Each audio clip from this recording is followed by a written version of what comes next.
নমস্কাৰ সকলোকে স্বাগতম জনাইছো আজি জিটিপিজিটিৰ যি স্কুল এলোকেশন সেই বিষয়ে এখন নটিচ পালো আৰু নটিচখন পাই ভাবিলো ভিডিও এটা আপোনালোকৰ বাবে প্ৰস্তুত কৰো আৰু এই নটিচখন অৱশ্যে আমাৰ সকলোৰে বাবে নহয় এই নটিচখন কেৱল মাজুলী ডিস্ট্ৰিক্টৰ ইন্সপেক্টৰ অফ স্কুলৰ তৰফৰ পৰা এখন নটিচ প্ৰকাশ কৰা হৈছে আৰু এই নটিচখনত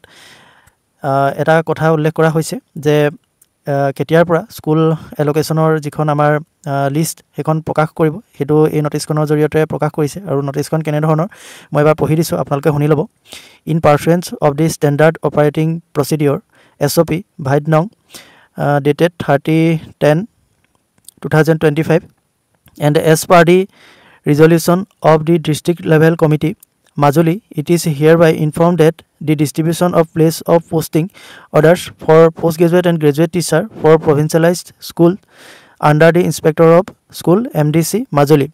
is scheduled on 12/12/2025 from 11 AM onwards at the office of the Inspector of School Majuli. অৰ্থাৎ 12 ডিসেম্বৰ তাৰিখৰ 11 মানে পুৱা 11 বজাৰ পৰা তেখেতলোকে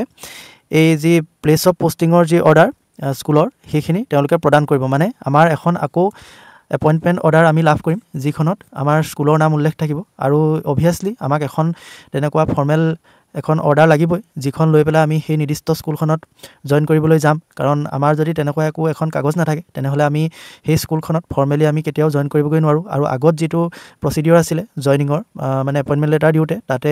স্কুলৰ নাম আৰু ডিস্ট্ৰিক্টৰ নাম উল্লেখ থাকে এবাৰ যেটো ডিস্ট্ৰিক্টবোৰ আগতেকৈ উল্লেখ কৰিলে গতিকে স্কুলৰ নাম নাছিলে গতিকে আকৌ এখন সেপাৰেটকৈ এপইণ্টমেণ্ট অৰ্ডাৰ তেখেতলোকে প্ৰকাশ কৰিছে আৰু তাত সেই নিৰ্দিষ্ট স্কুলখনৰ নাম থাকিব আৰু সেই এপইণ্টমেণ্ট অৰ্ডাৰখন লৈ পেলাই আমি এই নিৰ্দিষ্ট স্কুলখনত জয়েন কৰিবগৈ লাগিব আৰু এই ভিডিওটো মই এইকাৰণে প্ৰস্তুত কৰিছো এটো যদিও মাজুলী ডিস্ট্ৰিক্টৰ বাবে আৰু এটো আমাৰ সকলোৰে বাবে ভাল খবৰ কাৰণ কেলে যেহেতু মাজুলীত যেহেতু 12 ডিসেম্বৰৰ পৰা দিব গতিকে তাৰ এদিন দুদিনৰ আগে পাছে তাতকৈ আগ হয়তো নাবাহিব পাৰে তাৰ হয়তো 12 13 14 15 এনেকুৱা তাৰিখতে বাকি সমূহ ডিস্ট্ৰিক্টেও তেওঁলোকৰ প্লেস অফ পোষ্টিঙৰ যি অৰ্ডাৰ সেই অৰ্ডাৰবোৰ মুকলি কৰিব আৰু আমি সকলোৱে জানো যোৱা 3 ডিসেম্বৰ তাৰিখে PWD আৰু যিখিনি কিপটিন এভেন্টছত যিসকল ষ্টুডেন্ট আছিল প্ৰাৰ্থী আছিল তেখেতলোকৰ এপইণ্টমেণ্ট লেটাৰ সমূহ দিছে আৰু তেখেতলোকৰ জয়েনিঙৰ বাবেও 7 দিন সময় দিছিল আৰু তেওঁলোকৰ জয়েনিঙৰ লাষ্ট ডেট হয়তো 9-10 এনেকুৱা তাৰিখত হ'ব ডিসেম্বৰৰ আৰু সেই অনুসৰি তাৰ পাছতে তেখেতলোকে এই 12 তাৰিখে মাজুলীত আসলতে প্ৰদান কৰিব আৰু তেখেতলোকৰ হয়তো যিসকল নতুনকৈ এপইণ্টমেণ্ট পোৱা আছিল তেখেতলোকে হয়তো জয়েন কৰিছে ইতিমধ্যে আৰু তেখেতলোকৰ যিখন SOP অনুসৰি যিখন কমিটি আছিল সেই কমিটিয়ে তেখেতলোকৰ লিষ্টসমূহ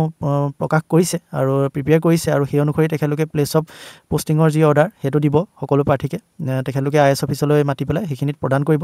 ইয়াত উল্লেখ আছে নটিচখনত সেইখিনি কথা আৰু বহুতে এতিয়াও প্ৰশ্ন কৰি আছে কমেন্টৰ জৰিয়তে যে স্কুল সিলেকশন কৰিবলৈ দিব নেকি আৰু এতিয়া স্কুল সিলেকশন কৰিবলৈ নিদিয়ে কাৰণ এই নটিচখনত স্পষ্টকৈ উল্লেখ আছে যে এই যি কমিটি যিখন কমিটিয়ে গঠন কৰি দিছিল SOP অনুসৰি যিখন কমিটি গঠন কৰি দিছে এই কমিটিসমূহে ক্যান্ডিডেটৰ স্কুলসমূহ নিৰ্ধাৰণ কৰিছে আৰু সেই নিৰ্ধাৰিত স্কুলসমূহত মাত্ৰ IS অফিচে তেখেতলোকৰ যি অৰ্ডাৰ এপইণ্টমেণ্ট অৰ্ডাৰ বা পোষ্টিং অৰ্ডাৰ সেই পোষ্টিং অৰ্ডাৰটো তেখেতলোকে মাত্ৰ প্ৰদানহে কৰিব IS অফিচত কোনো ধৰণৰ আপোনালোকক স্কুল সিলেকশনৰ সুবিধা নিদিয়ে হেতু সকলোৱে বুজি পাইছে তথাপিতো দুই এজনে প্ৰশ্ন কৰি আছিল সেইকাৰণে মই কথাটো কৈ দিছো এবাৰ আপোনালোকে স্কুল সিলেকশনৰ ক্ষেত্ৰত কোনো ধৰণৰ সুবিধা আপোনালোকে নাপায় আৰু দ্বিতীয়তে কথাটো হ'ল যে আপোনালোক সকলোৱে এতিয়া ৰেডি হ'বৰ হ'ল কাৰণ দুই এদিনতে এদিন দুদিন অগাপিছা হলেও নটিচ হয়তো সকলো ডিস্ট্ৰিক্টৰ ক্ষেত্ৰতে প্ৰচাৰ হ'ব নটিচবোৰ আৰু এটো WhatsApp গ্ৰুপবোৰ খুলিব অতি সোনকালে আৰু আপোনালোকৰ WhatsApp গ্ৰুপৰ জৰিয়তে তেওঁলোকে সকে নটিচখনো প্ৰচাৰ কৰিব আৰু তাৰ পাছতে আপোনালোকে ফিজিক্যালি গৈ পেলাই তাত যিখন অৰ্ডাৰ আপোনাৰ এপইণ্টমেণ্ট যিখন পোষ্টিং অৰ্ডাৰ সেইখন ল'ব লাগিব আৰু লৈ পেলাই আপুনি স্কুলত গৈ পেলাই জয়েন কৰিবগৈ লাগিব আৰু দুৰণিৰ ডিস্ট্ৰিক্টত যিসকলে পাইছে তেখেতলোকে একেদিনাখনেই IS অফিচৰ পৰা এই পোষ্টিং অৰ্ডাৰখন লৈ পেলাই একেদিনা আপোনালোকে জয়েন কৰি আহিব আৰু হেতু চাই ল'ব লাগিব কেনেকৈ কি ডকুমেন্ট ৰিকোয়াৰ হ'ব কি বস্তু লাগিব আমাৰ স্কুল জয়েনিঙৰ সময়ত আসলতে আমি বৰ্তমান IS অফিচত জয়েন কৰোতে যিখিনি ডকুমেন্ট দিছো সেই ডকুমেন্টখিনিয়ে আগতে একেখিনি ডকুমেন্টে আগতে স্কুল জয়েনিঙৰ সময়তো প্ৰয়োজন হয় আগতে যেহেতু স্কুল জয়েনিং আৰু IS জয়েনিং একেলগে হৈছিল আৰু আগত এনেকুৱা হয় স্কুলত প্ৰথমতে জয়েন কৰে তাৰ পিছতে IS অফিচত ইনফৰ্ম কৰে সম্ভৱ মই যিমান দূৰ জানিছো আৰু এবাৰ প্ৰচিডিউৰবোৰ বেলেগ হৈছে গতিকে সেই যিখন অৰ্ডাৰ থাকিব পোষ্টিং অৰ্ডাৰ তাতে গুটেখিনি লিখা থাকিব কি লাগিব স্কুল জয়েনিঙৰ সময়ত আমাৰ এখনটো জয়েনিং ৰিপৰ্ট এখন লাগিবই বাকি আৰু যিখিনি লাগিব সেইখিনি আমি গম পাম এইখিনি চাই চিতি আমি লৈ যাব লাগিব আৰু যিসকল দুৰণিৰ হয় তেখেতলোকে যিদিনাখনেই প্ৰথম দিব সেইদিনাখনেই আপোনালোক নাযাব নেকি মই ভাবো কাৰণ কেলে সেইদিনাখন আপোনালোকে চাই ল'ব কি বিচাৰিছে আৰু বাকী মাজুলীৰ 12 তাৰিখে যেতিয়া সেইখিনি প্ৰকাশ পাব তেতিয়া আমি গমেই পাম তেওঁলোকৰ কি বিচাৰিছে আৰু তাৰ পাছত যিসকলৰ হ'ব সেই একেখিনি ডকুমেণ্টেই বিচাৰিব গতিকে আমি মাজুলীৰ যদি দিয়া আগতীয়াকৈ 12 তাৰিখে তেতিয়াহ'লে আমি সেইখিনি চাই আমি অনুমান কৰিব পাৰিম যে বাকী ডিষ্ট্ৰিক্টসমূহতো স্কুল জইনিঙৰ সময়ত কি কি ডকুমেণ্ট দৰকাৰ হ'ব গতিকে আপোনালোকে সেই বিষয়ে এতিয়া চিন্তা কৰিবলগীয়া কোনো কথা নাই আৰু বস্তু এতিয়া আপোনালোকে একো ডকুমেণ্ট প্ৰিপেয়াৰ কৰিবও নালাগে এইটো জইনিঙৰ সময়ত মানে জইনিং অৰ্ডাৰটোত আপোনাৰ লিখা থাকিব আমাৰ যেনেকৈ এতিয়া এপইণ্টমেণ্ট অৰ্ডাৰটোত যি বস্তু লাগিব লিখা আছিলে তেনেকৈ সেইখিনি লিখা থাকিব বা আপোনালোকৰ সেই যি অফিচিয়েল গ্ৰুপ খুলিব তাতো তেখেতলোকে জনাই দিব যে জইনিঙৰ সময়ত কি কি বস্তু লৈ যাব লাগিব গতিকে সেই বিষয়ে চিন্তা নকৰিব খালি দূৰণি ডিষ্ট্ৰিক্টত যিসকলে পৰিছে তেখেতলোকে সেই একেদিনাখনেই IS অফিচৰ পৰা সেই পোষ্টিং অৰ্ডাৰখন লৈ একেদিনাই আপোনালোকে স্কুলত জইনিং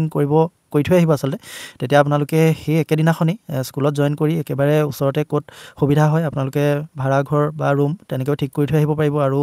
সেইটো আপোনালোকে স্কুলৰ হেডমাষ্টাৰৰ লগত পাতি ল'ব আপোনালোকক কেইদিন সময় দিয়ে আপোনালোকে সেই ৰুমত গৈ পেলাই আপোনালোকে নিজে সুবিধা কৰি লোৱালৈকে 7 দিন 4 দিন 3 দিন যিমান দিন দিয়ে আপোনালোকে সুধি ল'ব আৰু সেই অনুসৰি আপোনালোকে জইনিং কৰি পেলাই তাৰপাছতে আপোনালোকে সেই ৰুমটো ঠিক কৰি বস্তু পাতি লৈ পেলাই তাত একেবাৰে পাৰ্মানেণ্টলি তাৰ ক্লাছ কৰিবলৈ আপোনালোক যাব গতিকে এতিয়া সময় হ'ল আৰু সকলোৱে মেণ্টেলি প্ৰিপেয়াৰ হওক যিসকলে ভাবি আছিলে যে 1 জানুৱাৰী বা 31 ডিচেম্বৰ খাই মেলি একেবাৰে স্কুলত জইন কৰিম বুলি গতিকে তেখেতলোকে এতিয়া সেই আশাবাদ দিয়ক এইবাৰ আমাৰ 1 জানুৱাৰী 31 ডিচেম্বৰ যিসকল দূৰণিত পৰিছে তেখেতলোকৰ কথা কৈছোঁ ওচৰত পৰাখিনি বাৰু একো নাই সেইখিনি সকলোৱে পাব আৰু দূৰণিখিনিয়ে যিহেতু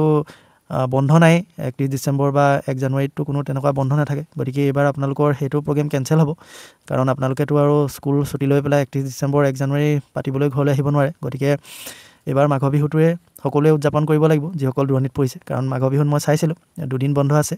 এটা বিহুৰ বন্ধ আৰু এটা কিবা বন্ধ এটা আছে একেলগে 2টা দিন বন্ধ পৰিছে গতিকে দূৰণিসকল ঘৰলৈ আহি পেলাই বিহুটো উদযাপন কৰিব পাৰিব সেইটোৱে আৰু বাকী আপোনালোক মেণ্টেলি প্ৰিপেয়াৰ হওক এতিয়া বাকী আৰু যিখিনি যাৱতীয় সা সামগ্ৰী আছে আপোনালোকৰ কাপোৰৰ পৰা আদি কৰি সেইখিনি ৰেডি কৰক আৰু বাকী সিমানেই ভিডিঅ'টো আৰু যদি কিবা বেলেগ ডিষ্ট্ৰিক্টসমূহৰো যদি কিবা আপডেট পাওঁ তেনেহ'লে মই ভিডিঅ' বনাম আৰু নগাঁও ডিষ্ট্ৰিক্টৰ ক্ষেত্ৰত বহুতে সুধি আছিলে যে গ্ৰুপত এড কৰা নাই বহুতক আপুনি কেনেকৈ গম পালে আচলতে 2-এদিন দেৰি হ'লেও সকলোকে এতিয়া পাছত দেখিছোঁ 2-এজনকৈ এড কৰি আছে গতিকে যিসকলক এড কৰা নাই তেখেতলোকক এড কৰিব আৰু বহুতে অফিচিয়েল গ্ৰুপৰ লিংকটো বিচাৰে জইন হ'বৰ বাবে আৰু আপোনালোকে তেনেকৈ লিংকত গৈ পেলাই জইন হ'ব নালাগে আপোনালোকক অফিচিয়েলি এড কৰিব আৰু এইবোৰ অফিচিয়েল গ্ৰুপত আপোনালোকে নিজে লিংক জৰিয়তে আপোনালোকে এড হ'ব কেতিয়াও নোৱাৰে আৰু সেইটো উচিতো নহয় মানে যিটো প্ৰচিডিঅ'ৰ হৈছে যে আপোনাক অফিচিয়েলি সেই গ্ৰুপবোৰত এড কৰিব গতিকে আপোনালোকে কাকো লিংক বিচাৰি নাথাকিব লিংকৰ জৰিয়তে আপুনি এড হোৱাটো উচিতো নহয় আৰু সেইটো হ'বও নোৱাৰে আৰু আপুনি সেইটো মানে আপোনাক যেতিয়া হ'ব আপোনাৰ যেতিয়া নাম্বাৰটো তেওঁলোকে এড কৰিব তেতিয়া এনেও এড হ'ব আপুনি গতিকে সেইটো আপোনালোকে চিন্তা কৰি নাথাকিব সকলোকে এড কৰিব এদিন দেৰি হ'লেও সকলোকে এড কৰিবই গতিকে সেইখিনিয়ে কথা আৰু যদি কিবা আপডেট পাওঁ তেনেহ'লে জনাম আৰু আগলৈও এনেধৰণৰ আপডেট পাই থাকিবৰ বাবে চেনেলটো ছাবস্ক্ৰাইব কৰি ল'ব পাৰে আৰু আপোনালোক যিসকলে চাই আছে ভিডিঅ'টো যদি কিবা ইনফৰমেশ্যন বা ইনফৰ্মেটিভ যেন লাগিছে বা কিবা এটা যদি উপকৃত হৈছে তেনেহ'লে লাইক কৰি দিব আৰু লাইক কৰিলে কি হয় মনতে উৎসাহ এটা পাওঁ ভিডিঅ' বনাবৰ বাবে আৰু মই ভিউজতকৈও লাইক কেইটা আহিছে সেইটো চাওঁ আচলতে আৰু লাইকবোৰ বেছি হ'লে অন্য একো নহয় মনতে কিবা এটা সাহস এটা পাওঁ ভিডিঅ' এটা প্ৰস্তুত কৰিবৰ বাবে গতিকে উৎসাহ পাওঁ আচলতে লাইকবোৰৰ পৰা গতিকে আপোনালোকে লাইক এটা কৰি দিব বুলি আশা কৰিলোঁ বাকী আজিলৈ ইমানেই ধন্যবাদ